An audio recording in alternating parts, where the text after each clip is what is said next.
This is Paul. Yes. hmm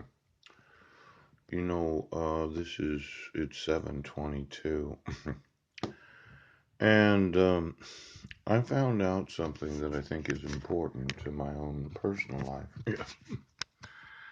The smallest thoughts that we have, they originate from the brain that we were given. See, on this phone, yes, I took the SD card from this phone. Yep. And I put it in this phone so as to make videos. But while I was uploading the videos, yes, I made a new file. Yeah. And every time I put 5 videos on the YouTube, I moved them from one file to another file so that the actual camera file in the phone, it shows that there's no videos in there. I moved them all to another file called the videos that I've uploaded. Yes. Now, this morning I was thinking about my brain. You have one of those if you're watching this. Yeah. It's the brain that was in your skull at the time of your birth. Yeah. And it changes to a certain extent from the time that you're born until 25 years old. You get a fully matured male or female brain. And that's the brain that you get for the rest of your matured, yes, adult life. Yeah. From 18 to 25, you're idiots. Now, let's say, yes, that you had the availability of the use of technology, yes, to affect the functioning of your brain.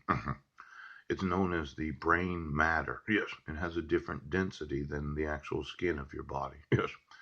In fact, if I was to look at myself, I would say that if I took my brain out of my skull, yes, all the physical attributes of my person, yes, are just a covering, yes, for what is known as my brain matter.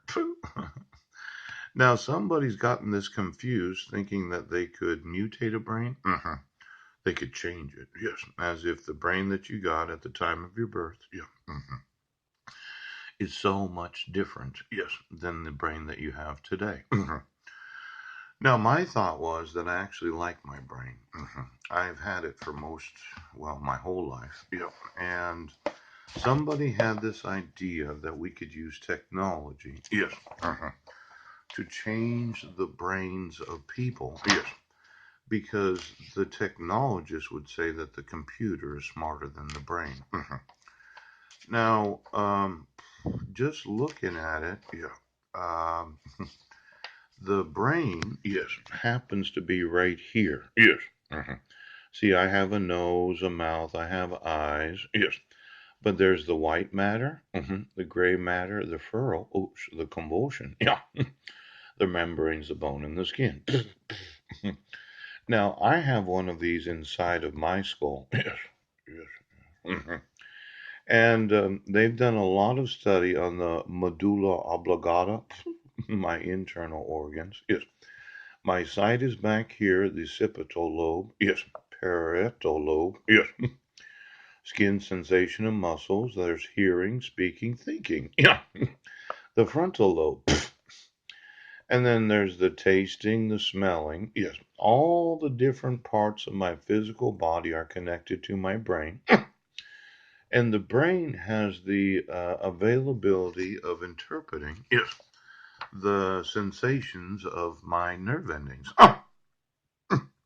Now, a lot of people said, "Well, I took your genitals." Oh, you did? Yes. As far as I know, they're still attached to my body, as if my sexual nerve endings were separated from my brain, and that you have the availability of taking my brain, yes, that are attached to my sexual nerve endings, and you can make them. Well, I'm absolutely sure that nobody has removed my brain. Yes. I would have noticed if there was a large void, yes, inside of my skull. Now we're going to talk about how smart right now.